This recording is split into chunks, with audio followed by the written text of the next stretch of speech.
The outline of the talk is that I will talk about the context of second language additional language acquisition in and out of school. I will take up the interlanguage perspective as I will talk about the psycholinguistic aspects of second language acquisition. Basic interaction versus literacy. I will focus a little bit about the acquisition of vocabulary. I will talk about simplification strategies and cross-linguistic influence, metalinguistic awareness, and finally about age and second language additional language acquisition, which, as Yvonne said, has been the topic of my own research for many years. And then there will be some conclusions. First of all, I would like to point to the fact that second or additional language acquisition takes place in interactive encounters with other speakers, of course, like all kind of acquisition does.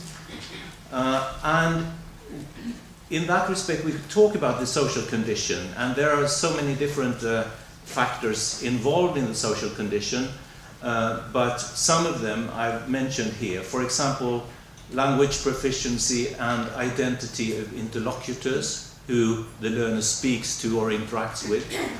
Availability of interlocutors.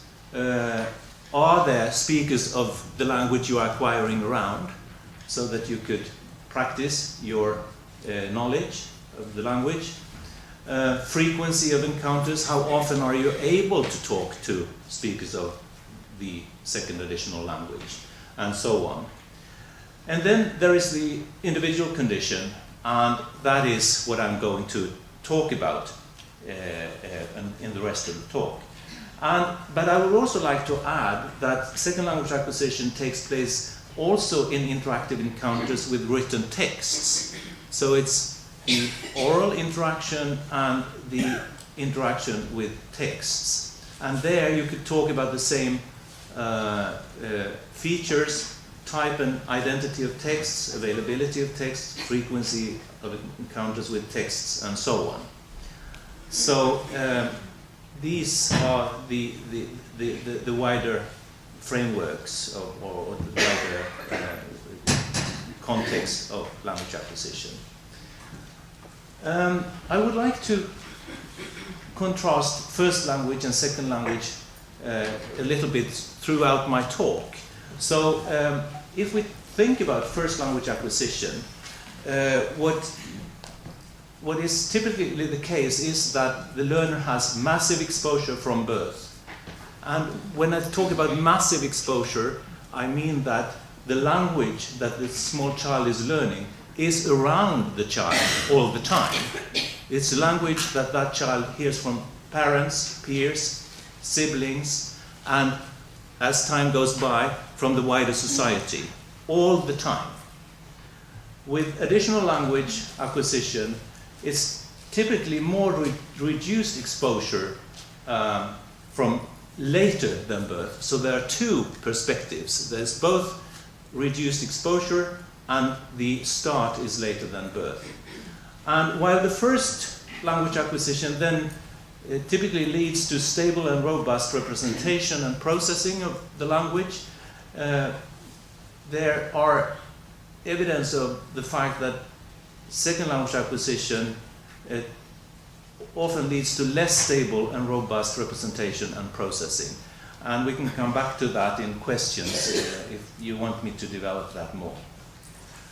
What is the role of schooling then in second language additional language acquisition? Of course, you can't talk about that in one point, as I do here, but I would just like to say one thing, and I know that many more things will come up during the day.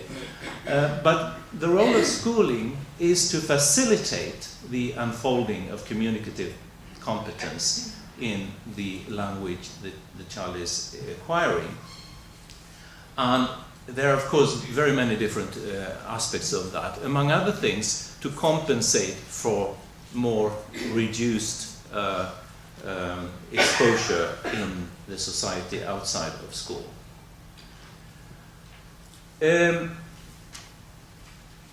if we talk about the individual learner then, I think in second language acquisition research, what has been most influencing ever since the 1960s even, late 60s, is the interlanguage perspective that was formulated at the end of the 1960s, early 1970s. And that perspective has to do with a focus on the learner. There was even a title of a book, Focus on the Learner, by an author called Aller at that time. But that was what researchers discussed to quite an extent at that time. And it has to do with what learners themselves do cognitively when they develop a new language. And one thing is the construction of mental representations of the new language. So when you acquire a new language, you have to, in one way or another, represent that language in your brain. You have to learn something about that language that you later can act upon. So that must be represented in your brain. And you can talk about how that mental representation develops in terms of lexical aspects, phonological, grammatical, semantic, discourse, action aspects. And this development becomes successively, or what the learner develops, becomes successively more complex and more convergent with the mental representation of native speakers. But there is also the fact that learners develop their processing ability for production and reception of the language. So the processing of the language is another thing than the representation of it.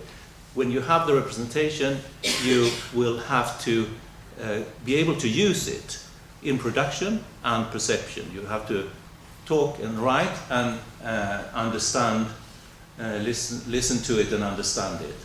I'm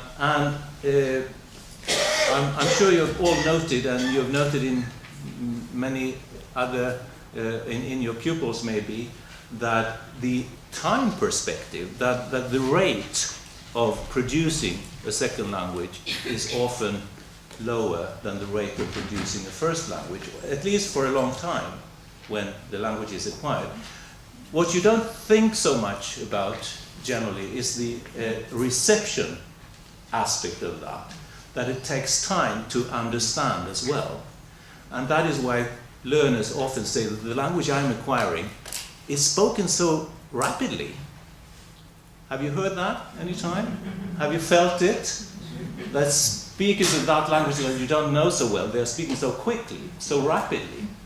That is not a fact. That is your perception of it.